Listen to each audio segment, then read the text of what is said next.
didn't know. I really didn't know. Trust and believe, if I would have knew, I would have came and told you before we both got in this situation. You know, but I didn't know, man. I didn't know. All I know was what I tried some things and tried to make it work. I tried to put things together the best way I knew how. It didn't work. It's okay, but I'm just letting you know, don't blame it on me, okay? I didn't have any idea, okay? No money, no fun. That's one thing I learned about life, okay? So if you're in a situation right now where you don't have no money, you're not going to be able to have no fun, okay? But I'm going to tell you how fun if you don't got no money. Understand what I'm saying? So, man, it all started. It was just like yesterday, man. You know, I was about to graduate from school. I was, you know, in high school. I was graduating from high school. And, you know, I was just so anxious to be ready to go off and go to college. You know, my mom was happy. I was happy. You know, I'm like, yo, I'm about to go tackle this thing called life. I knew exactly what I wanted to do. I knew exactly what college I wanted to go to. Mom helped me get into that college. Everything was destined for success, man. Like, it was destined for success. Feel me? And so, you know, right when I got out of the house, you know, I was glad, man. I'm like, yeah, man, you know what I mean? I'm out the house, man. I don't got to come back in when the street lights come on no more, man. Yeah. Let's get out here and make it happen, man. Yeah, like that. And so mama was happy, my father was happy. And so I got out in college, you know, like normal, typical student. And, you know, I was just off to the races. And so I met this guy, man. He was my best friend. He's still my best friend to this day, even though we ain't been friends in so long. His name was Nova. That's my boy. I used to call him Nova Chevy Kelly. You know what I mean? Nova Chevy Kelly. Nova was my best friend, man. And so Nova was from Queens, New York. You know what I'm saying? He was from Queens, New York. I was from country, North Carolina. So when it's like opposites attracted. Like when me and Nova came together, man, we was like the same. We was, you know, out to get the same things, do the same things. I can't say too much of what we was out to get, but, you know, in college, young men in college out there trying to live the lifestyle. And so we was staying in dorms. And you know how it is in dorms. It's just a lot of activity. Students walking up and down the hall and stuff like that. We was like, yo, man, we can't be staying in this dorm. We better go do our own thing. We better get our own apartment that's right around the corner, down the street from the dorms. We're about to make all the other students hate on us. You know what I'm saying? Because we was already them dudes on campus. Everybody knew us. We had all the friends in our dorm. Back when we was in college, we had all the friends come to our dorm and everything. Everybody loved to hang with me and Nova, boy. We was deep back in the days. You know, when we rode to campus, man, we got all our friends in our cars. You know, he'll be in front of me in his car. I'll be behind him in his car. I mean, in my car. And we'll have like car full of friends, man. They done stayed over our house all night long. You know, 3 people with me ride with me, 3 people with him. You know, and so we all get on campus like a gang, man. Everybody used to be looking at us like, man, I wonder... Man, it's something about Nova and Trenius, man. It's just something about them boys, man. All the girls was on it because, you know, most girls in college, when they see a whole lot of clique of guys together, they think something special was going on. There might be some money over there. And so, you know, every time we rolled the campus, man, we had it going on, man. We was fresh. We was fly. You know what I'm saying? And so me and Nova started to think, like, yo, we can do something different, man. We can go get our own apartment, man. We can get our own apartment. And so that's what we did. We went and got an apartment, aka townhouse, I think it was called, because it had like what 3 levels in it or whatever. But it was like $1,300 for the rent. We had to pay $1,300 for the rent plus the utilities.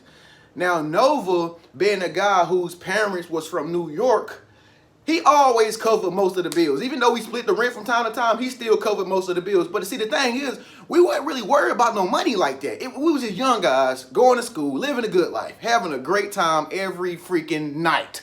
You know what I'm saying? Like, we were just having a blast, man. So when we got this new $1,300 townhouse and started staying in it, you know, that's when all the fun started to really happen, you know, and all the friends started to really come over, and we started to just heighten all the great things that were going on when we stayed in the dorm. And so when we had to pay bills, it was just like, man, he'll just call me on my phone on the way home, and I'll be at home like, hey, yo, T, man, you got the bill ready, man? I'm coming home, man. I gotta pay rent, bro. We gotta pay rent. We gotta pay rent, bro. Have that money ready, bro. Have that money. You know, you're from New York, but have that money ready, B. You know what I'm saying? We gotta pay rent, man. I'm like, all right, man, all right, chill. I got my girlfriend or something with me. I'm like, chill, man, chill. I got it, man, I got it. He get home, you know, come in, get the money off the island in the kitchen. He go out, pay the rent. Because Nova was like, he was like a take charge type of guy, being that he was from New York. You know, New York people, like I said, y'all think on y'all feet like quick, concrete jungle type people. And so, you know what I mean? And he would always pay the bills because he would be paying the majority of it. But we wasn't the type of friends that it was like, okay, since he doing more, he felt bad. He felt like he was taking more, of the responsibility, so he was looking down on me. No, we didn't. We wasn't even like that. We was just so tight, man. We was so tight. Like, he would put his money together with mine, and if I couldn't cover the cost, he was there. Like, he wasn't even thinking about that no more. He wasn't even thinking about that, man. And so that's why we were so close, man. And so, like I said, we experienced a great time in this new apartment, this new townhouse that we had. And it got to a point where we began to have so much fun. We was going out partying.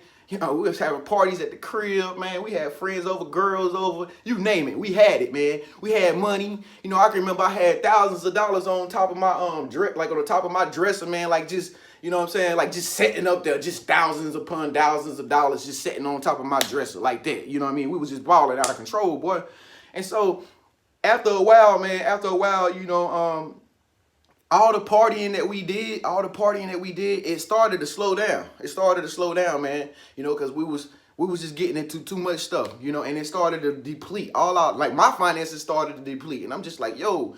And it's like everything started to go downhill, man. And so, one night after a party that we had in our townhouse, we woke up on the sofa. Like, he was on the sofa, on that side of the sofa. I was on the other sofa over there, and we was just looking at each other like, he had smoked a cigarette. He woke up off the covers. He smoked a cigarette, and he like, yo, man. He's like, yo, we gotta pay rent tomorrow, man. I'm like, damn. I'm like, we do, bro. We gotta pay rent, bro. He was like, yo, T, you got money? I was like, I ain't got no money, man. I was like, you got money? He was like, nah, bro, nah. He was like, hold on. So what he did was, he got on the phone. Nova always called his mom, when he needed something the most. And so he got on the phone, called his mama, had on speakerphone. We just stressed out, walking around the crib, smoking cigarettes, like, like, dang, man, what we gonna do? What we gonna do, man? What we gonna do? And so his mama was like, no, I'm not sending any more money down there, no more. This is it. That's all I have. All I'm gonna send you is $200. That's it. I don't have nothing else. I'm not giving you. You gotta figure it out yourself. And I'm just like, oh man, what we gonna do? We about to get kicked out. We about to get evicted. And so we put our heads together after that phone call. We was like, we gotta do what we gotta do, man. We gotta do what we gotta do. And so what we did was we went out and started stealing stuff. We went to the malls, started stealing clothes. I was taking shirts off racks, putting them in my pants, balling them up, putting stuff under my shirt. We were stealing clothes at the mall. We was stealing cologne. We was stealing girls' purses. You name it. We was stealing. We was going to get it because we know we had to pay this rent. And so I remember we went to the library, was stealing books out of the library, was taking them to the bookstore, selling them to bookstores, all that stuff, man. We was doing all kind of stuff. And so, at the end of the day, man, I learned that, I'm like, dang, man, how did all this go from 0 to 100 real quick, or from 100 to 0 real quick? You know what I'm saying? And so, that was the story of like me and my roommate, and how, us having money went to not having any money because we took all that money and we like blew it, right? And so, I didn't know, man. I didn't know. Like, I was just a kid coming out of college. I'm just trying to live a good life. That was my first time being outside the house, and I was just excited to like just be out there, and not have any supervision over me. So you can imagine what it's like, kid getting out of the house. He never been out of the house away from his parents in another state, and so it was just like, man, I was just having a good time, and I was just basically, it was like therapy that I was away from my parents, finally. And so it just went downhill real quick. And so I didn't know, man. No money, no more fun. We didn't have no more money, we didn't have no more fun. And so what happened was Nova had to end up going back to New York. He had called a charge or whatever. I'm not gonna get too personal with that, but he called a charge. And he had to go to New York, and he had to just be away from me. And I had to go back home where I stayed at. And so our relationship kind of like went like that because, we try to have fun with money, because we had the money, and then we had no more fun after we didn't have no more money. So I didn't really know, man. I didn't really know, like, as a child growing up, you don't really know the true meaning of life and what it takes to like actually live life. You know, my mom took great care of me. My father took great care of me. And you know, you just a kid, you're playing with toys. Every Christmas, you got toys. You don't think about this stuff when you're young. You don't think about this stuff when you're young. All you think about is having fun. All you think about is the next thrill. All you think about is the next toy, you know? When is my candy gonna come, you know? And so the more I began to grow up, you know, I'm still having fun. The more I began to grow up, the more all of that fun that I wanted to have, the more I wasn't able to really have fun like I used to. And I started to notice a difference. I'm like, yo, why is it hard for me to express myself now? Like, the older I got, the more I started to realize, like, why is it so hard for me to have fun now? You know, like, I can't have fun. Like, is anybody else feeling this? Like, I can't have fun. And so, you know, it really dawned on me. It really dawned on me, like, when I moved and got into a space of my own, of how important it was to have money. But I didn't really necessarily think money was an importance once upon a time. You know what I mean? And I don't think anybody really wanted me to know that money was important. Not that they really wanted me to know, but it's just like, just something that you don't talk about. And so the more I began to become an adult, the more I began to see, damn, so you mean to tell me, like, in order for me to, like, still have fun in life, I gotta have money? So you mean to tell me I can't travel? You mean to tell me I can't go to theme parks? I can't go get the food that I really want to eat? Not unless I have a lot of money? Like, you mean to tell me so fun costs? It costs to have fun? And so it hit me, man. I had to, you know, I pay my own bills and stuff like that. It really hit me. And I'm just like, yo, okay. I'm like, okay, all right. So it's like that. It's like that now. Okay. I'm about to show them. I'm about to show them, man. I can't have no more fun, man. I'm about to show them, man. I'm about to get revenge back, man. You know what I'm saying, man? I'm about to kill them with success, man. And so that's how I got here now, where it's like, you know, I had to find something that I was good at doing. And I had to, you know, basically do that in order to have fun and make money. You know what I'm saying? And so, unfortunately, you know, that's what you have to do in the life that we live in order to have fun. You have to have money. But, you know, if I could do school all over again, like knowing how important it is to have money, if I could do school all over again, man, I would start from kindergarten all the way up to the 12th grade, and I would make all straight A's. I would make all straight A's, bruh. Like, I would do my best in every single class. I remember in school, I wasn't taking it seriously. Like, I wasn't taking it. You know, everybody always tell you, do your best so you can go to college, get a degree, you know, be good in class, behave. But as a kid, you don't really know why they are telling you that. You think that adults were telling you that just to make themselves feel like adults, and you the kid. Like, you need to behave yourself. You need to listen to my command. So as a kid, not being able to experience like true life yet, like where real life problems exist, it's like you don't necessarily understand why somebody's telling you what to do as a kid.